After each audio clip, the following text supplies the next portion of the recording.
Ini Rick. Dia tidak ingin difilmkan hari ini, tetapi Anda menekan tombol putar lagi, dan sekarang, dia tidak akan bangun dari tempat tidur selama sebulan. Sekilas, kedengarannya seperti mimpi orang malas, tidak bekerja, tidak bergerak, hanya tidur, makan, dan bermain game.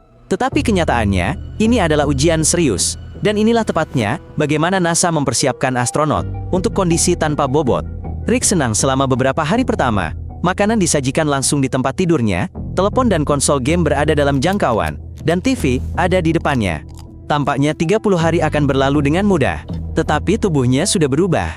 Metabolismenya melambat, otot-ototnya berhenti menerima sinyal untuk bekerja, dan pengeluaran energi menurun. Lemak menumpuk, sementara otot menyusut. Secara lahiriah, terlihat seperti istirahat, tetapi kenyataannya, tubuh secara bertahap merestrukturisasi dirinya menuju degradasi. Pekerjaan rumah tangga juga sulit. Makanan dibawa di atas meja khusus yang diletakkan di tempat tidur. Rick bahkan tidak bisa duduk, jadi dia mencoba makan sambil berbaring, tetapi remah-remah jatuh di spray, dan sup tumpah di selimut. Untuk mencegah tersedak, dokter memberinya sedotan minum.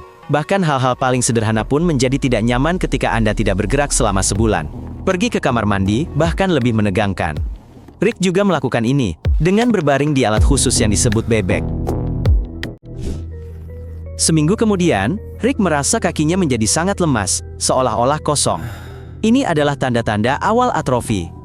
Para ilmuwan menjelaskan bahwa hanya dalam 7 hari, seseorang dapat kehilangan 10% kekuatannya. Mereka memijat dan menggerakkan kakinya, tetapi otot-ototnya tetap menyusut. Suasana hatinya juga berubah. Otak bereaksi terhadap ketidakaktifan dengan penurunan serotonin, dan Rick tidak lagi menikmati dirinya sendiri, tetapi semakin sering berbaring dengan tatapan kosong. Pada pertengahan minggu kedua, efeknya semakin intensif. Kakinya tampak lebih tipis, kulitnya menjadi lebih pucat. Tubuh membangun kembali dirinya sendiri seolah-olah gerakan tidak diperlukan.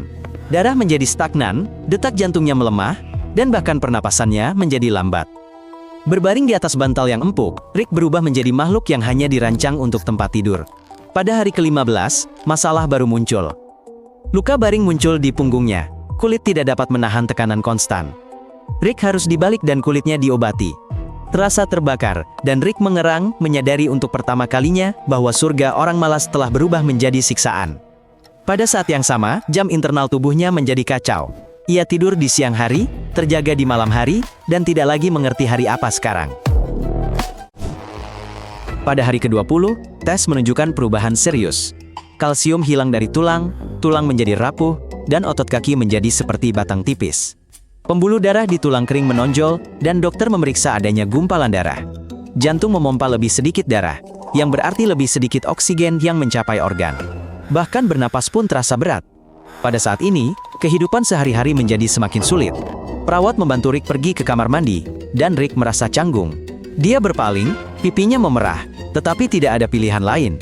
Untuk menghindari infeksi, dia perlu mandi secara teratur. Tetapi bahkan itu pun tidak mungkin dilakukan saat berbaring di tempat tidur. Rick hanya membersihkan dirinya dengan tisu basah. Rick dulu bermimpi tentang masa depan, di mana orang-orang akan berbaring tanpa melakukan apapun, dengan robot yang melayani mereka, tetapi sekarang, pikiran itu tidak lagi begitu berkesan. Pada hari ke-25, harapan dan kenyataan telah berbeda secara dramatis. Rick membayangkan istirahat selama sebulan, tetapi yang didapatnya adalah kondisi tubuh yang sangat buruk. Pada hari ke-30, Rick tidak lagi terlihat seperti dirinya sendiri. Wajahnya menjadi pucat, otot-ototnya menghilang.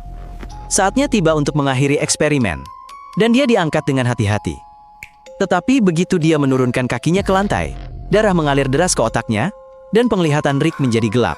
Ini adalah hipotensi, penurunan tekanan darah yang tajam saat berdiri. Dia langsung pingsan, dan para dokter menyadarkannya kembali. Pembuluh darahnya, yang telah kehilangan elastisitas tanpa tekanan, berperilaku seolah-olah Rick berusia 70 tahun, bukan 25 tahun. Setiap langkah adalah perjuangan. Butuh waktu seminggu, hanya untuk mempelajari kembali cara berdiri. Untuk pertama kalinya, Rick merasa seperti orang tua, meskipun usia sebenarnya tidak berubah. Dalam eksperimen NASA yang sebenarnya, peserta kehilangan hingga 20% volume darah mereka, dan hingga 40% otot kaki mereka, hanya dalam 2 bulan istirahat di tempat tidur. Tulang mereka kehilangan kepadatan, seperti pada osteoporosis. Bagi para astronot, ini adalah harga yang harus dibayar untuk pelatihan penerbangan luar angkasa, tetapi bagi orang biasa, ini adalah jalan sukarela menuju kecacatan. Rick sudah bosan beristirahat dan siap melakukan apa saja kecuali tidur. Sebulan berbaring di tempat tidur telah membuat tubuhnya menua bertahun-tahun.